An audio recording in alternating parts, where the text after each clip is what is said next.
Nintendo is no stranger to interesting ideas. Their consoles always have deviated from what the standard usually is. Sometimes this works wonders, and other times, well, the Wii U. The DS and Wii era grabbed the attention of the casual crowd. People had a Wii who never played video games at all. A lot of this is due to the unique controls many games had, offering motion controls to usually some degree. The DS saw this as well, usually with a variety of features like the touchpad and stylus, microphone, etc., and of course, 2 screens, all wrapped up in one nice portable package. The big struggle would be convincing a third party to make a game that was unique to the hardware. Once again, see the Wii U. First-party games kinda had no choice, and many saw some sort of forced integration with whatever the IP was. Now it varied in quality and success, so while the Wii was practicing sword combat with Link, the DS had a totally different route. And I would have not been able to guess that an entire playstyle would be used not with any of the face buttons. Oh, I'm sure this couldn't go wrong in any way.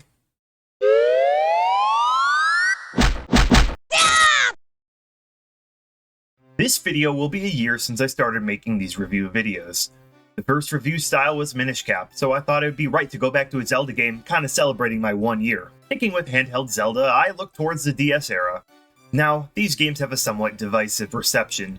Looking into a vacuum, that is nowhere near as divisive as some other franchises can get, but the critiques were still there.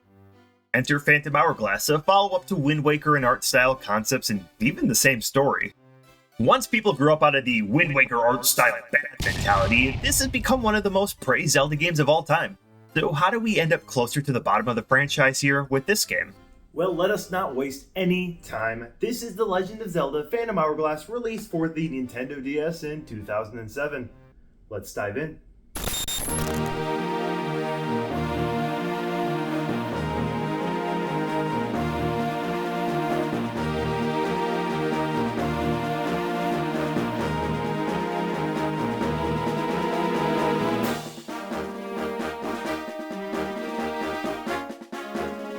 Specifically targeted for the casual audience, the DS was a powerhouse. To me, there was no handheld before and after with the same sort of identity. The amount of games released were massive, as the DS struck a chord with the casual and hardcore crowd.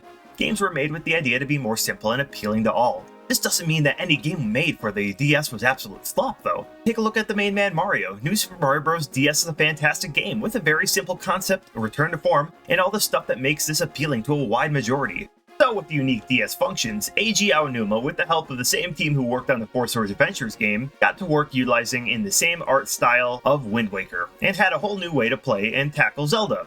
Despite how I prefaced, the game had an overwhelmingly positive reception from critics. Most of the ire seems to have been built over time, mainly with the standard fan.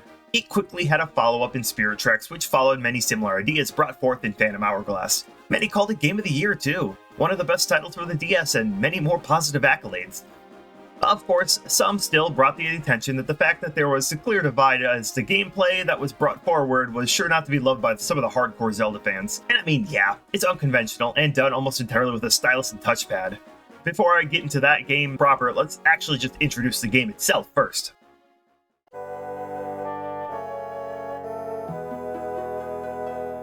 Now, following up Wind Waker, Link and Tetra are sailing the seas with the classic pirate crew.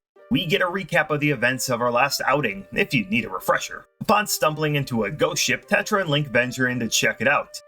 Tetra gets captured and Link gets attacked, warped to a strange land. Waking up into the lands of nondescript oceanic territory, we are awoken to a fairy named Celia. Now on Murkay Island, we meet up with Oshus, our local grandpa, and look for clues to find Tetra. Of course, we need a boat to make any progress off the island. Murkay houses an eccentric captain sailing the seas for treasure, and we of course seek him out to help. We find the sailor in the Temple of the Ocean King, an ancient shrine on the far north of the island. This right here is Linebeck. He gets trapped and we rescue him in return for a free ride. We see this temple is cursed and eerie haze envelops the halls. Not standing in these special tiles suck the very health out of you. The puzzle to release Linebeck is really nothing, more just to introduce the temple's mechanics, something that we'll need to mess with later. Linebeck himself is such an interesting character. In addition to Celia, we get our boat captain as a greedy treasure hunter. He's only interested in getting riches from the temple and other islands, and couldn't be bothered with Link's quest. We have had older characters adventure with Link. Eslo and the King of Red Lions comes to mind. but these two have plot relevance and aren't outwardly douchey towards people around them. Having a self-centered partner to sail these seas in comes with an obvious interesting dynamic for this protagonist. Regardless, he does join up as the ghost ship is bound to have some treasure on it. Venturing slightly farther into the temple gives us with our first sea chart. This is how to progress the game, finding clues to the next areas.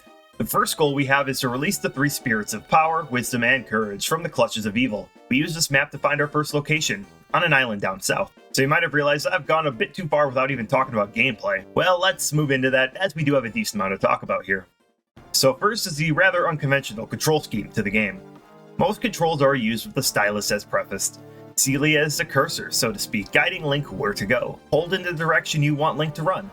Picking up objects is tapping said item, opening chests or doors is pretty much the same. Rolling is done by doing a little scribble in the direction of your said travel. It's a tad off-putting, but I don't inherently hate it. You get used to it pretty quick if I'm being honest. The game is also designed around this quite well. I think my biggest complaint is the stylus. It may be me, but gameplay sessions longer than an hour tend to have the stylus dig into my finger in an annoying degree. No idea if it's just me, but my hands are pretty big and the stylus ain't exactly the largest accessory we have. Swordplay follows a similar format. You swipe the slash, tap the thrust or jump slash to circle the spin attack. The responses are not as welcoming as the base movement. I still attack, of course, just sometimes not the sword movement I really want. Once again, I don't dislike it, but I totally understand that people may not be a fan of how this plays. Most people would join together to say have an option for both playstyles, but this is Nintendo. It's either play their way or get bent. We do not have any items, so I'll skip that for a sec, but a big feature here is the map in this game. Almost every island, cave, dungeon floor, and pretty much anything in between have maps. They are all interactable and play an integral role in the dungeon and world design. Right away we see puzzles where maps can be key. See, anytime you can pull out your map to draw, make notes, or circle important places. The first puzzle has us counting the number of palm trees on the beach. You of course can individually mark them and get the required number. I think this is a fantastic element. It harkens back to the old school gaming where people would have a pen and notepad taking notes. I don't have the memory of this, of course, but people would talk about using notes for classic adventure-type games like the original Zelda, or games similar to like Dragon Quest or Final Fantasy. Some puzzles are downright fun to mess with on the map, too. You can draw correct paths, mark pitfalls. Many puzzles have you drawing and intersecting lines for treasure, and it's all done very well, I think. We see this in the Isle of Ember, too, our first dungeon destination. The puzzle here has us mark the island's torches on an interactable map to open up the door as a keypad. It isn't so precise that it ever really feels that infuriating either. The map works similar to sea travel as well. Instead of free sailing, you draw out your intended path with the stylus and sit back and relax.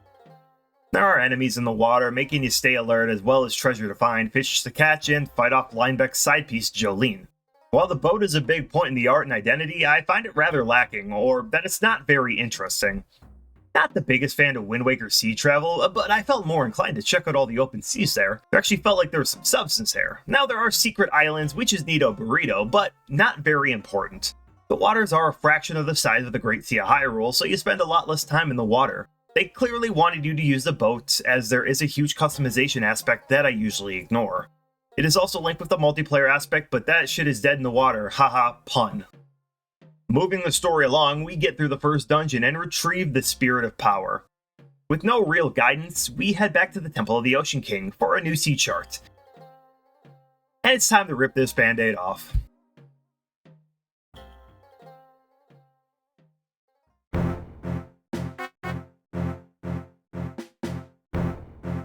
When talking about Alpha Zelda dungeons or games with lesser than average scores, the Temple of the Ocean King is not unfamiliar to this conversation. What about it makes it so bad?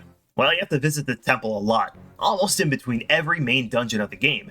Each time has Link descend a bit farther to access more sea charts and the like.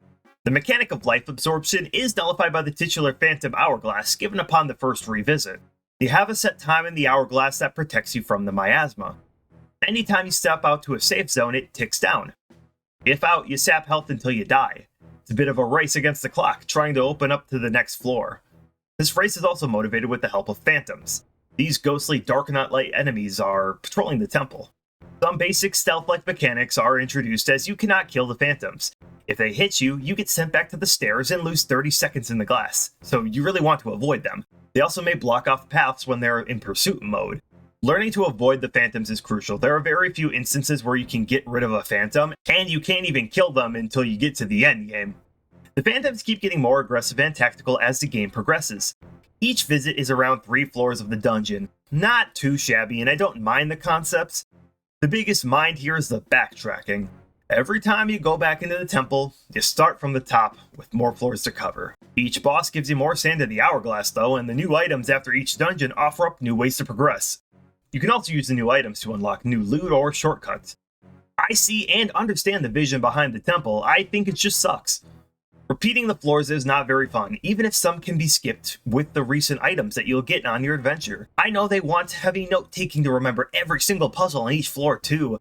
I just get sloppy and mess it up trying to speed past redundant floors. It feels like an unnecessary padding to a game that really doesn't need it. The dungeons in this game are short, and they aren't the series' most intuitive, but they in a vacuum are serviceable. The Temple of the Ocean King could have been cut down for a totally unique dungeon in the main story, but opted out for the boring designs.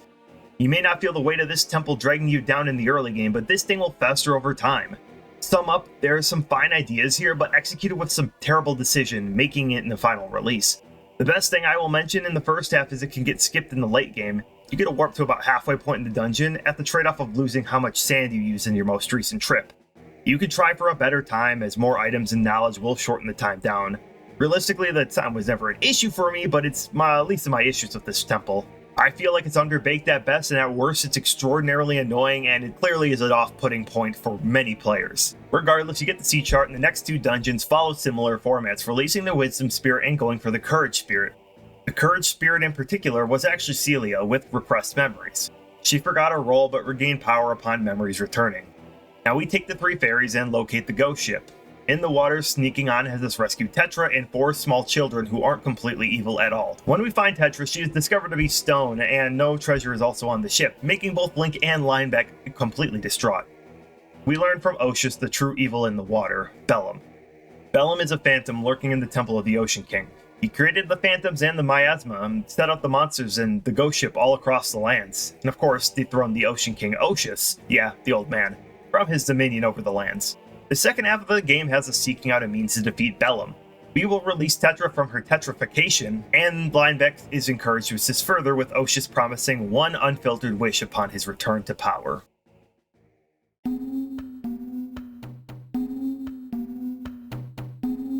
The next 3 dungeons have us collecting a rare metal to forge the Phantom Sword, something to defeat the Phantom. Each place has us trying to collect it from an established tribe. Gorons are the first one, where the usual Brotherhood shenanigans ensue. The Anuki, a new race feuding with the Yuk tribe, 2 tribes on the same island. The way to solve this is to assist the Anuki in the Yuk's genocide to reach another medal. The last one is the ruined Cobble Kingdom, solving the secrets of a decayed land to retrieve the last. Now we forge the Phantom Sword and take the fight to Bellum. That is a quick speedrun of the story, but I have been neglecting some other aspects of the game. Aside from dungeons, the dungeon items, of course, are integral to the gameplay, and yes, also use touch controls. The boomerang is drawing your own path, as you'd expect, similar in concept to the Gale boomerang from Twilight Princess, with just a lot more touchscreen controls.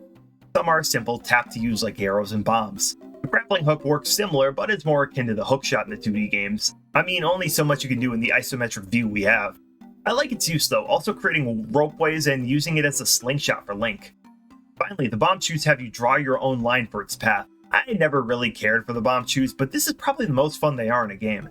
I like the puzzle they are used for, and I don't have to do bomb chew bowling, thank God. Combining this with the map mechanic is a simple but fun creative way to play the game. It makes dungeons interactive, which helps alleviate the rather bland at times dungeon design as a whole. Rarely do we see mechanics in this game being straight ass. Rarely is the keyword here. The infamous Courage sea chart is quite abysmal though. The game mentioned something about imprinting the icon to your sea chart. And how does this work?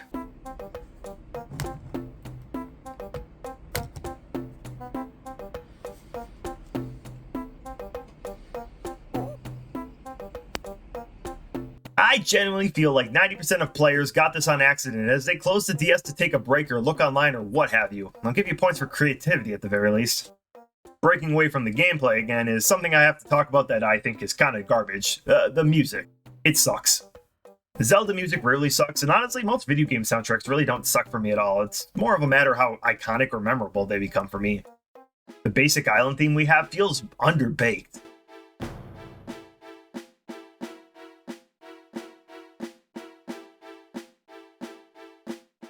The dungeon theme is also just very lame and uninspired.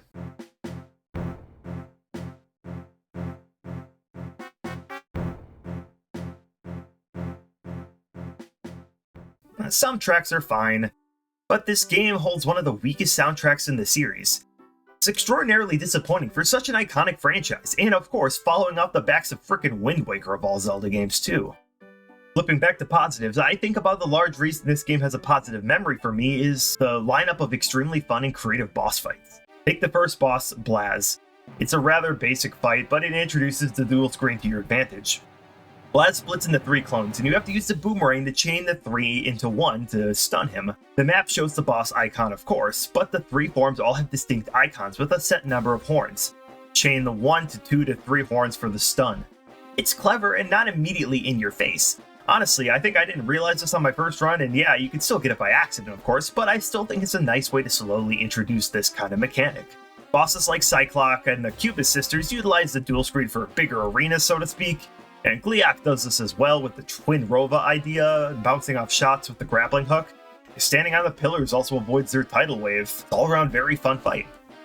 Don Garango is a 2-player fight, switching between Don Garan and Link to best the beast. The whole dungeon builds on this mechanic, and it's a very satisfying fight. Crank is another special fight, and one that comes to mind since he uses the top screen for the POV of the boss. He turns invisible, and you have to use the top screen to try and lodge an arrow into his eyes. It's such a cool but simple idea for this fight. I genuinely love it. Probably my favorite fight in the game is the last of the main dungeon fights, Eox.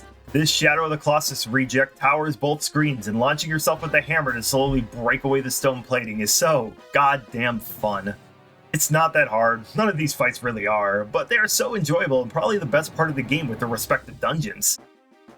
Most of these fights use the dual screens for intuitive ways without feeling forced or contrived, not just using the top screen to show us a map of the arena and say, hey, guess where the 50-foot giant is in accordance to your location. It makes the fights unique and that much more memorable. To finish off both parts I have been talking about, it's only natural to discuss the final boss now. Once the Phantom Sword is forged, we make our way to the depths of the Temple of the Ocean King and square off with the demon once and for all. The first phase is pretty solid, running up and down the tower to fight the beast. Once beaten, you do make it outside, only for Bellum to still be fighting and merges with the ghost ship. You and Lineback charge across the waves to blow up the ghost ship. This part is the weakest phase, but it's not terribly difficult and you can get it over with rather quick. Once you blow up the ship, it seems over. Normal fleshy Tetra's okay, and Link, Lineback, and Oshus, who tagged along, plan to head back to the shore with Tetra. Bellum persists, however, and crushes Oshus and Lineback's ship. Tetra and Link are captured, leaving Lineback alone. He takes up the Phantom Sword in an attempt to free the two, and while he does manage to free them, he himself gets captured and possessed by Bellum. The final phase is a souped-up Phantom armor using Lineback as the host. It's a rather surprising turn of events here for sure, and it sets you up on a 1v1 duel. Celia uses the top screen to show you the back of the armor where the Eye of Bellum is. Using the Phantom Hourglass to its full power lets you temporarily stop time for these two fights, and you can use your opening to hit the eye. It's a very solid fight, and once again, it uses everything including the Hourglass to best the boss. Once bested, the demon is gone, Lineback is okay, and the power returns to Oshus, who is fine and now a giant whale, which I guess is its true form. He keeps his promise to Lineback for the one wish, and all Lineback wants is to simply have his ship back to him. Oshus grants him the wish and the fairies return to the world and everything seems to go back to normalcy. Link and Tetra wake back up on the ghost ship and meet up with Tetra's crew, who explain that the two were only on the ship for around 10 minutes. Once they get off the ship though, the ghost ship actually vanishes forever and the crew continue to sail the seas. The last shot is a familiar boat in the distance, however, sending the game into its credits.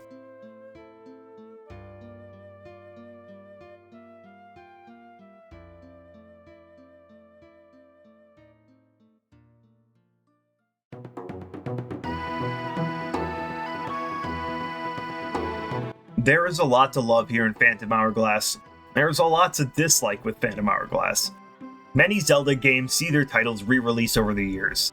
Being on the DS, these games are kinda anchored to the hardware for now. A blessing and a curse for Nintendo for sure is the uniqueness of their consoles, as I said in the beginning.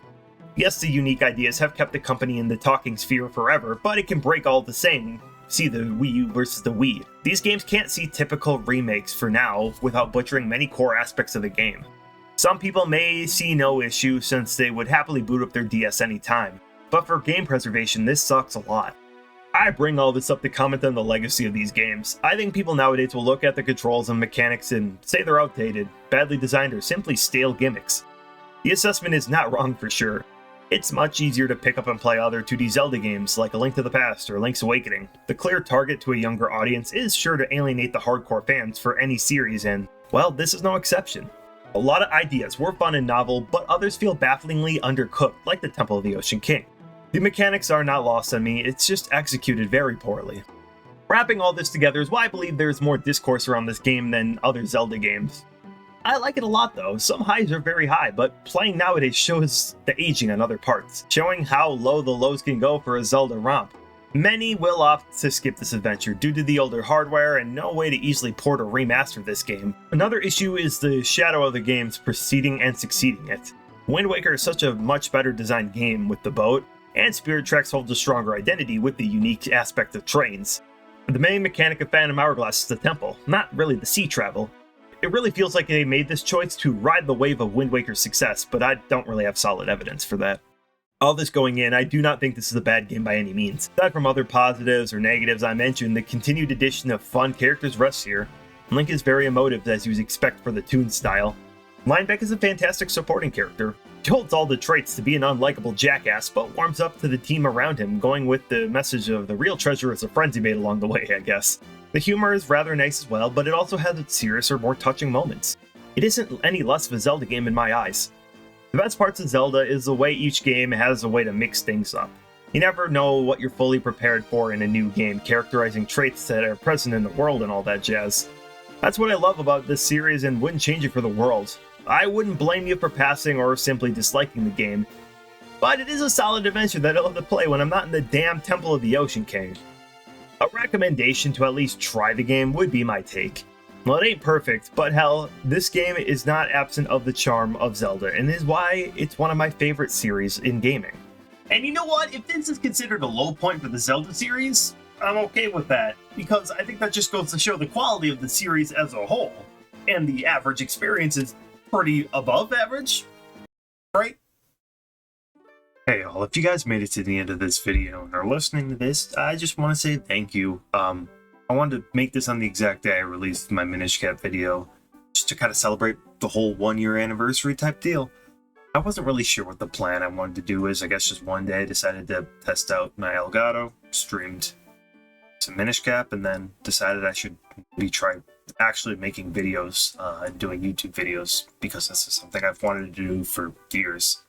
I'm pretty much older than a lot of the average upcoming YouTubers, so I appreciate it, and I hope you guys stick with me. I want to keep making this for as long as I can. I genuinely have a fun time, so if you guys are watching this, thanks, and subscribe, like, I'll keep going as long as I can. Thanks.